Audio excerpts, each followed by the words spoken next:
Thanks for tuning in to another episode of PSL on the Mic, the City of Port St. Lucie's official podcast. So season is in full swing, and a couple weeks ago we welcomed David Stonehouse and Caitlin DeRosa from the MIDFLORIDA Event Center to talk about all of the events going on at the Event Center. Right, they have a lot. They do. Now, on that episode, we kind of teased the concert series, but I wanted to bring in the resident expert on all things concerts. That expert is sitting across from me, Linda McCarthy. She is the new title, Executive Director of Business Development. Correct. All right, we'll get into that later. Yes. But thanks, girl, for finally coming in. I'm so glad to be here. I'm honored to be here. We wanted to have you for a while. Doing a great job, Maureen. This is a great show. Oh, thank you so much. I really appreciate that. Before we get started, though, tell us about yourself. Where you came from, your background, what you do here. Right. Okay. So I've been in the venue management and entertainment industry my whole career. Basically started out on the Mississippi Gulf Coast and in the sales capacity, advance into the marketing end of the business and then general management end of the business. So I've been promoting concerts and festivals and events at venues across the country, North Carolina, Atlanta, of course, Port St. Lucie. And so, I've got a pretty well-rounded background in a lot of the business, and so I came aboard to Port St. Lucie almost 7 years ago. Okay. And happy to be here and bring new and bigger events to Port St. Lucie. Now, talk about the new position, the Executive Director of Business Development.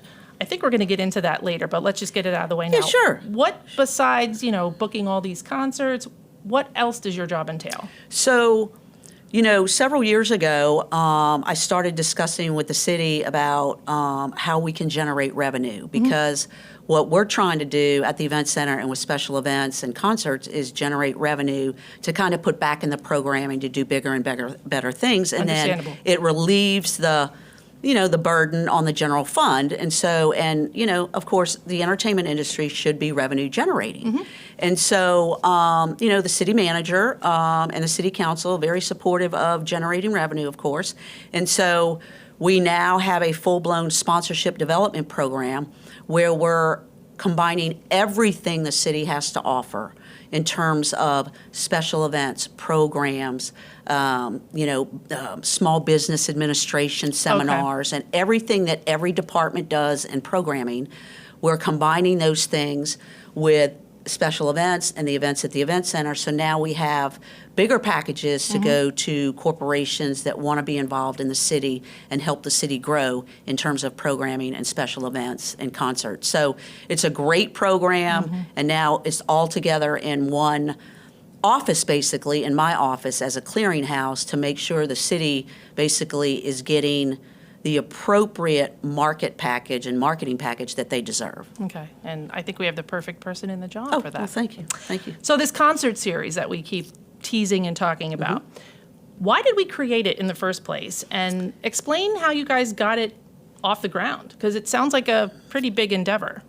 Yes. Well, when I first got here, I was participating in a lot of the, the citizen summits and the surveying that the city does, and I'm we're asking the questions of what do you want to see at the Event Center, right? And by far, the most requested comments from our residents was that they wanted to see more concerts, more entertainment, and so. So that's how we started that, because obviously what we want to do is deliver to the residents what they want to see. Exactly. And so, back in February of 20, we launched the first ever, you might remember, well, you might not have been here. I wasn't here yet, but I do remember. I was at the newspaper, and when I got the news that you guys booked this band, I was like, whoa, look at PSL. Yes, and you might not remember, but I'm sure the communications department remembers. We launched it as the We Love Lucie concert series. Yep, I do remember that. We've since changed some branding on that, but so our first show was Styx.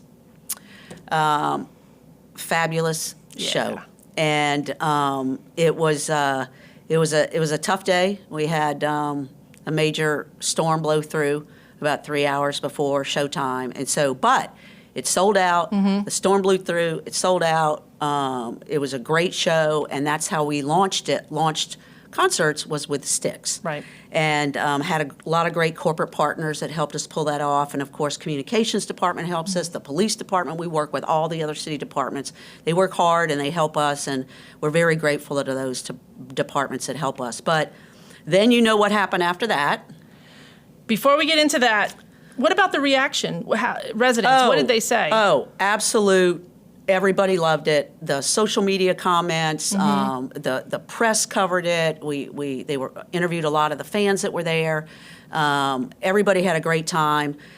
There were so many people there for that show that you could not even hardly move on the plaza. Oh, wow. So the whole plaza was full because that was general admission, and then all the reserved seats were sold out. And so I remember going up on the rooftop of the garage that night and looking down and just, that's what makes me happy, is to see that kind of engagement and people really having a good time and at a Styx concert like that. And so the engagement, the comments, everybody was very happy with it, and we've continued it for the last, 6 years. Yeah. And was it the original band members of Styx? Because I know sometimes... Well, obviously, band members come and go, but Tommy Shaw was there. Okay, right? yeah, right. And so, certainly, they played all their greatest hits, and but it was a good show, and we're doing our very best to continue to bring in that caliber of entertainment based on the facilities that we have. Right. Now COVID occurs. COVID comes around in March, and you guys, I'm sure, had, bands booked or ideas yes, at ma'am. least. Yes, we did. How did that affect the concert series? What did you guys do? Well, COVID really, really hit the event industry hard across the country. Yeah. It was a scary time for all of us in the entertainment industry. And so, we had already contracted Molly Hatchet, Foghat, Little River Band, and Joe DiMessina and Tracy Byrd. They were all contracted, booked, and were on sale. We had already sold tickets, right? And so, we did what everybody else did across the country that had the same problem, and we had to pivot. And not knowing how long it was going to be, we started reaching out to the agents and, putting different dates on hold for the fall of 20, right? Because we didn't really know. Iffy, yeah. And what ended up happening is we had to move all those to 21 because we just weren't ready in 20 based on what was going on. Well, I know the first COVID. Major city-sponsored event that we had was Oktoberfest. And everybody was masked up. Yes. Stuff was spread out. So I couldn't even imagine you guys having concerts. No, and it wasn't just about being safe for our fans and our residents that were coming to the show and had tickets, right? When you got there, we didn't want them to force them to leave their houses if they didn't want to get out, right? And then the bands, they didn't want to be interacting with ticket holders either. So it was just best to move everything when people were ready, right? And you weren't here, I don't think, but we launched that "We'll Be Here When You're Ready" campaign, and so we kept that building cleaned and sanitized, and so when everybody was ready to come back, we were ready to come back, and the bands were ready to come back, and so. Luckily, the staff at the event center, stepped up and we pulled off those shows in 21, and they did well. And then, we just continued on into, the following year, 22, with new shows. So we really lost about a year there of the concert series. But people weren't ready at that point anyway, and we didn't want to do a show if they weren't ready. Right. And so once they were ready, we were ready, and had a full-blown plan in place to pull it off. So you pivoted, you bounced back basically when, it was kind of like, hey, exactly, we're open again. Exactly. In fact, we had spent some time internally talking about selling tickets in pods with seats that were 6 feet apart. Right. right? Yeah. And we were going to like do like package Family members or Yes. friends that, and put them 6 feet apart within the pod, but also 6 feet from the next pod. Right. Right. And so we had gotten down into doing all that in case we were going to have to go ahead and go out and bring the bands in. We had a backup plan if people wanted to sit 6 feet apart. Okay, that was a good idea. Now, COVID's gone. I want to break some news here. We announced that Better Than Ezra is coming in February. Yes. Do you have any other news that you want to share with us about the 2024-25 concert series? I can kind of tell you the genre. Okay, all right. Unfortunately, I'm not prepared to announce, too much today because I'm still waiting on Intrigue, folks. contracts to come in. Sometimes it moves a little slow to get those things done. But so, November 9th, we got the 90s show. Yep. We've got the All for One, Color Me Bad, and Digital Underground. And, Maureen, that's something else that we really focus on, too, is we try to bring in a diverse lineup. Yeah. Right? I love and that. So, last year we did Puerto Rican Power with Charlie Cruz. We've done tag team, Tone Loc, Yep. Diamond Rio. We do rock, country.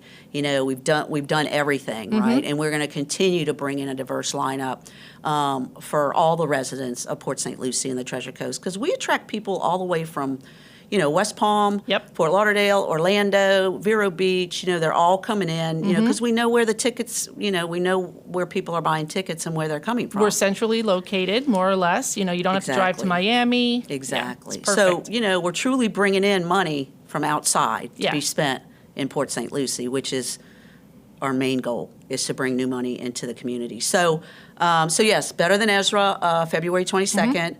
We're going to do a country show in March. Okay. We're going to do another rock show in April, and then at the middle of April, we're going to do another country show. So, Oh, I knew of one country, so there's going to be another one. yeah, we're going to do two. Okay, We're going great. to do two country, two rock, and then we're going to do the '90s show. Okay, awesome. And then, of course, we always do 3 shows of the Ambassadors of Swing, which again, there's our diversity of age group and of what we like to do at the event center, because we're an event center for all people. Exactly. And then, of course, working with your department on PSL and Lights. Yep. The Fat Cat Swinger Holiday Show is coming in, and this thing, they are so high energy, and it's all swing music, and people are going to be able to dance, and it's just going to be a great, great holiday show. I didn't in think we December. could top last year because Motown show was amazing. Well, It now was I'm good. excited. I can't wait for this It was swinger. good, but this is that was Motown. This Yeah, it's is totally different. swing, and so Yep. we're working with your department. You guys are great. We're going to try to bring in different genres every year. As long as it's holiday music, and it just gets you in the spirit Exactly. of the holidays, and so it's going to be a great show too. So again, a lot of diversity. And so people are supporting it. We can always use more people to buy tickets because, when people buy tickets and support these events that they want us to bring in, it helps us bring in more. Yep. And so, so support from the community and from the Treasure Coast is important to the success of the shows. And personally, I'm not a fan of big arena shows. I would rather have a small venue like we have, but you're still getting those big name bands, which is another question I want to ask. How do you decide?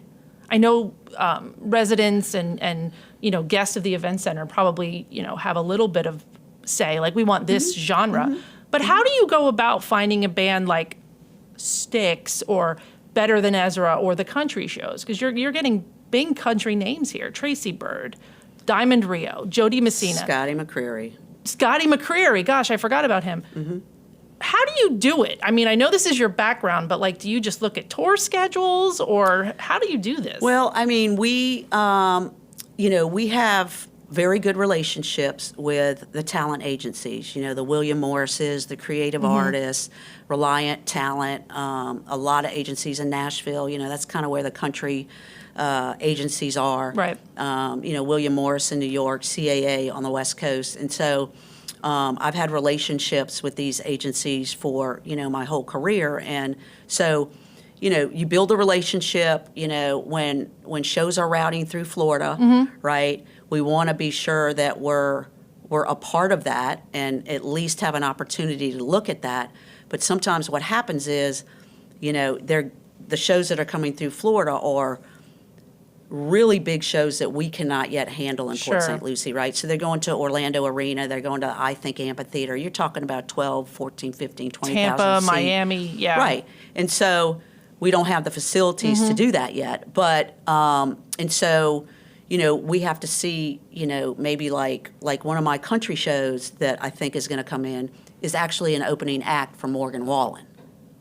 Okay. Right? All right. And so, currently on tour now, Sure. anyway. And so I look at that, I look at what's, available, and then I have to look at the dates at the event center and what we have available, because, when you're doing 413 events at Yep. the event center, I was going to bring that up. it's hard to, once I block out 4 weekends, it's either those weekends or we Or lose a that's it. show. Yeah. Right? And so, we had an opportunity to bring in a rock show this coming year, and it was going to be a good show, but I didn't have the date. Yeah. So, there's a lot of variables. But I look at data, right? So I look at what they've been doing in other markets, what the tickets prices are in other markets, how many tickets they've sold.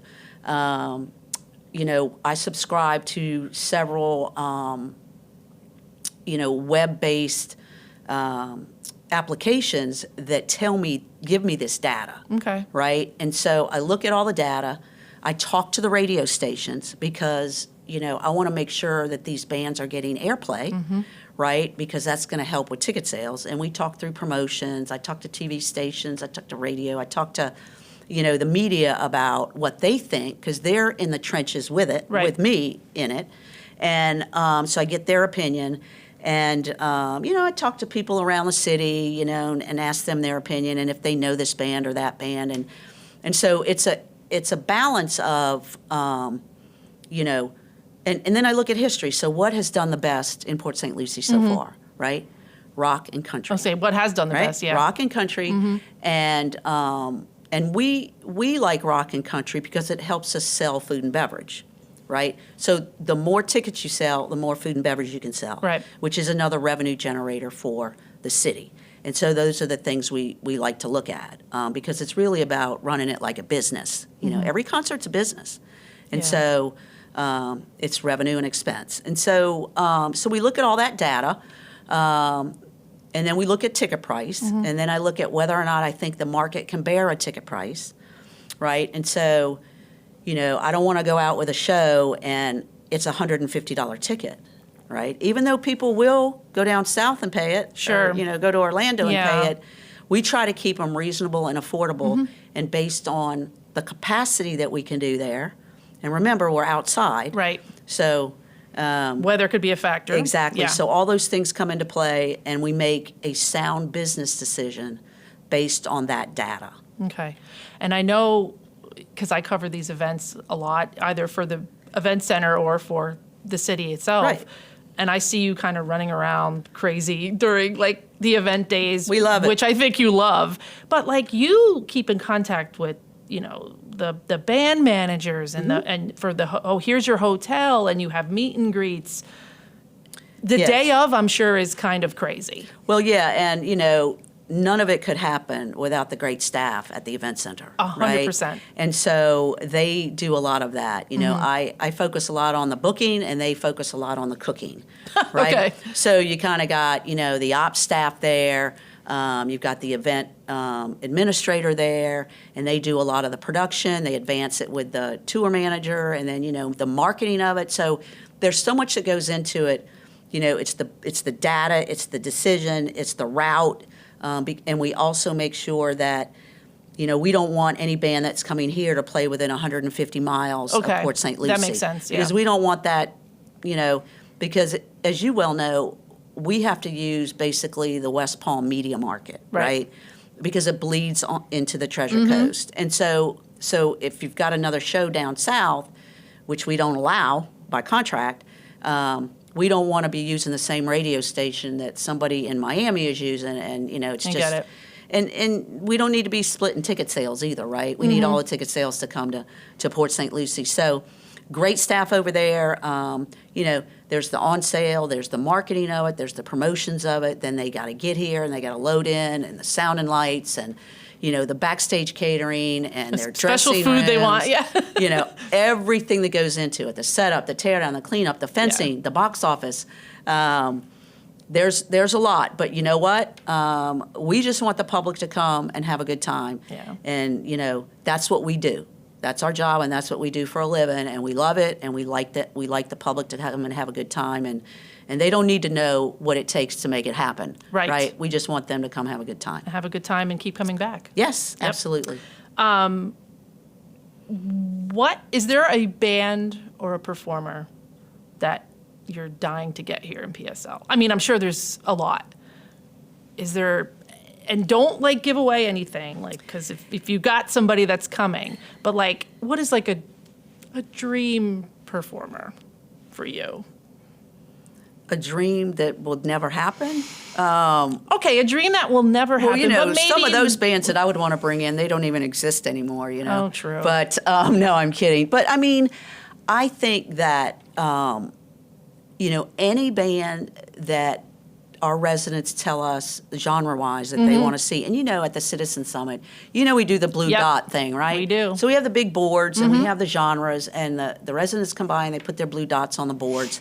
And again, classic rock and country. Now, Yeah. what we've been leaning towards lately, the last probably 2 years, is we're getting a little more into the 90s rock. Alternative kind of pop stuff. Right. Yeah. Right. And we're looking at for an April rock show, we're looking at a little bit harder rock. Okay. Not necessarily heavy metal, but a little bit of a harder rock show. So we're testing the waters on some of these things. And so as we continue to get, started out with a little 80s, and now we're kind of doing the 90s, and if we can get into the the 2000s, that it's more popular the newer they are. Yeah. I mean, look, we had the show with Chris Kirkpatrick. Oh, right. Pop 2000. NSYNC. He was from NSYNC. And that was a great show. And so we're looking at some of those more kind of pop shows. And so, because there's so many different genres. The country show that we think we're bringing in April, huge TikTok star, right? And so he's not your normal, everyday, just radio kind of country star. He's more huge following on TikTok. Okay. And so we look at that too. Yeah. Right? And what their social media and Spotify and Pandora numbers are, and their streaming numbers. We have to look at all that too in our data. And so, I think that as long as we're bringing the residents of Port St. Lucie and the entire Treasure Coast bands that they're interested in, and they're telling us that, then I'm happy. Good. Would I like to get an Eagles? Sure. You know what I mean?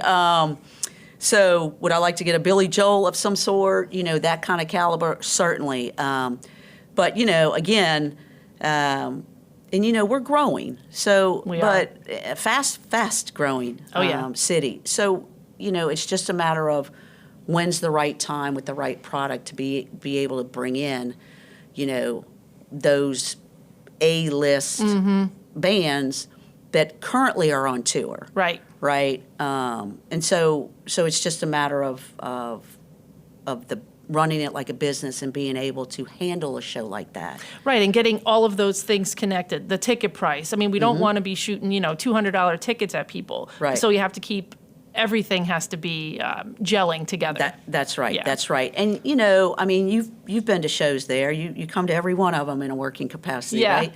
And so some of the challenges that we face. Sure. From a standpoint of the venue, as far as it's a great event center, and the founding fathers that got that thing built should congratulate themselves because it has truly been successful since it opened. And so as we continue to grow and get bigger and people want more and more and more and bigger concerts, it'll be, what do we do next, right? And then with Right. the development of Walton and One, Yep. right? What do we do next, right? What is the next best thing? Yep. The next big thing. Big thing. Yeah. And so until those things happen, because those things don't happen overnight, we're going to continue to bring in the acts that we can handle based on what our community wants. Name off some of the acts that we've had. Scotty McCreery, Little River Band, David Cook, Everclear. That was a great show. It was. Tracy Bird, Joe D. Messina. Joe D. Messina, her show here was her first after being cooped up from COVID. And she was remember that. fabulous. I mean, absolutely fabulous. I am not a country fan at all, and that show was awesome. It was good. Especially her. She Yep. was great. Tracy Yep. Bird was great too. Yep. He's just like classic country. It was a great show. Another one of my favorites that we've done, Fabulous Thunderbirds. They were I good. missed that one. Yeah. We had Sister Hazel and Soul Asylum last year. Yep. Clay Walker. Yep. We mentioned the Christmas show, and then Puerto Rican Power and Charlie Cruz. So, we've done 26 concerts. Yeah. Right? It's a lot. It is a lot, and so, and we want to continue to do more and more and more and bigger and bigger and bigger. We kind of crawled a little bit with Styx. And then we kind of were getting up and we're running with Scotty McCreery's and Callista Clark, and we're continuing to run with, some of these shows coming in this coming year, 24, 25 season. And so, again, kudos to the staff at the Event Center. Yeah. Kudos to, we can't do it without PD. We can't do it without the communications So many department. departments help out. Really, really, really great people that work for the city that help us. And I'm grateful to all of them. What's your favorite part about your job? Talking to you like this. Thank you. Seriously though. I mean, when you do events and we call, the weekends halftime, right? Yeah. Because you worked so hard during the week. That's like the first quarter and the second quarter, and third quarter, and then you got halftime, right? And then you got to get the show out. But when people are at that show or any event that we do, and they're having such a good time, like you were at Port Fest, right? Yeah. You were at the Oh. Whalers concert, right? We didn't even mention the Whalers. I know. That's another one you Right. brought in. And Gosh. so to see those people at the Whalers concert and the opening of Pioneer Park and the Port District and all the city departments involved in that and the collaboration of all of us working together on Yeah, that. right. I mean, it was just, that's what's rewarding to me, is to see people having a good time, because all that hard work pays off when you see people and they come up to you and go, great show, Yeah. when are you going to do another one? And, it's just rewarding, and that's what makes me happy, is other people being happy that we pulled off another concert. I remember looking from the stage out to that crowd. I couldn't believe what I was seeing. Just everybody together swaying to this Yep. amazing reggae music. Yep. It was, I'll never forget it. I was standing there going, I can't believe that we have the Whalers here Yep. in Port St. Good Lucie. show. Good So show. amazing. They put on and what a perfect spot to do I a show know, like that, so right? great. With the new Pioneer Park and the hill and Yep. the river.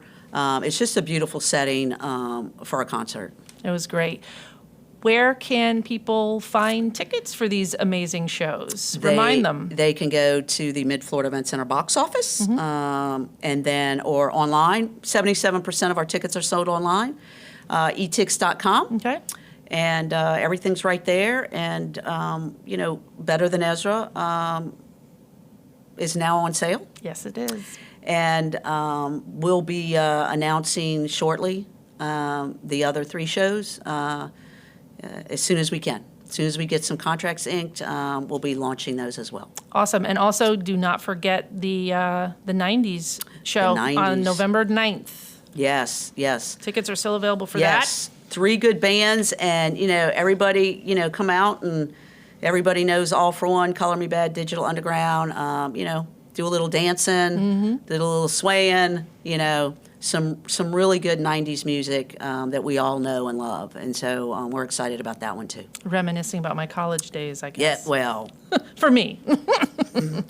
So we're going to jump into our 10 questions. I know, Linda, you were kind of like, oh, do I have to do this? You can skip whatever you want. Oh, it's just come on, girl. a way for our listeners, our Understand. watchers to get to know our employees like on a little personal level rather than just, Okay. you know, I work for the city.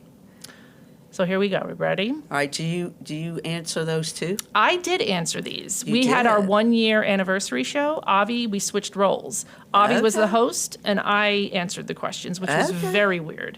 But yes, we all did it. All three of us. Gus back there behind the monitor. He All right. also answered them. What was Avi's favorite food? Do you remember? I think it was like something. It was like Thai food. It was like something Okay. like something hot. Okay. So, what's your favorite food? Anything Italian. Okay. Pasta.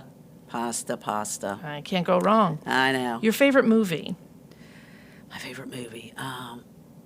This is going to be my favorite movie and my favorite book. Okay, that's good. Okay. So I am a huge fan of John Grisham. Right? Great author.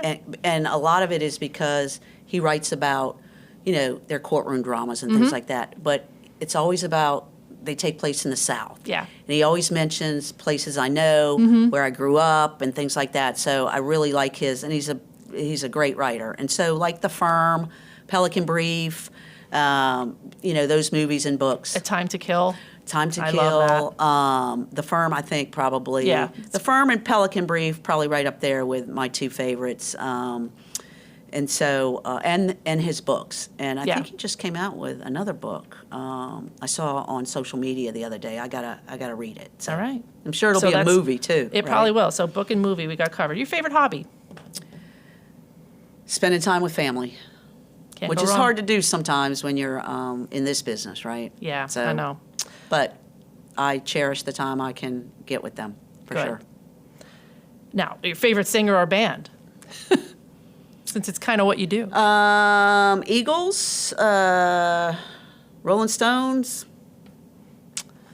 I'm a fan of those two bands. You know, I'm kind of that kind of classic rock, you know, adult contemporary. I love Okay. Billy Joel and his music. Rod Stewart is a favorite too. I don't know if you've ever. You should pick up Rod Stewart's Christmas album. Oh. His CD, Christmas CD. That is one I would never have thought of picking up. Christmas. Okay. Pick up his Christmas CD. All right, it's I will. very good. Okay. Speaking of Christmas, what's your favorite holiday? Thanksgiving. A lot of people say that. It's Thanksgiving. You know, Family, just family, food, football, football, family, food. food, football. There we There you go. The 3 Fs. That's right. Your favorite place to visit? Family, anywhere family, Okay. Anywhere they are. anywhere they are. Your favorite ice cream flavor? Vanilla bean, I was like, we got her stumped, folks, but nope. vanilla bean. Favorite TV show? You probably don't watch a lot of television. I think a lot of people around the city know this, but I would have to say Yellowstone. Okay. That makes Right? total sense. Right? And last question, your favorite color? Green. Green. Okay. I like green. I like Seinfeld too. Oh, yeah. Who doesn't? But, Seinfeld's yeah. great. So Show Yellowstone. about nothing. So a lot of us around the city, we compare notes when we watch Yellowstone, and that's coming up. Here I think pretty soon. there's another season starting, and he's so- coming back, I hear, right? I don't know. Someone told me that the other day. We'll Is have to he? watch and see. Because, you know, there's some of those stars that live around here, not in Port Yes. St. Lucie, but, Yep. you know, South Florida. Yep.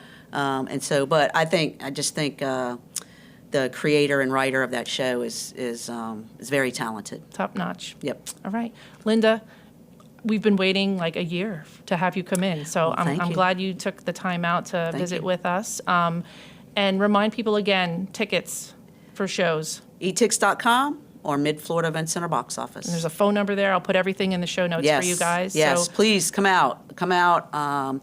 You know, enjoy the shows, support the shows, and, you know, there's nothing better than a good concert on a beautiful night in Port St. Lucie at the Event Center. I couldn't agree more. There you go. Thanks, Linda. All right, thank you.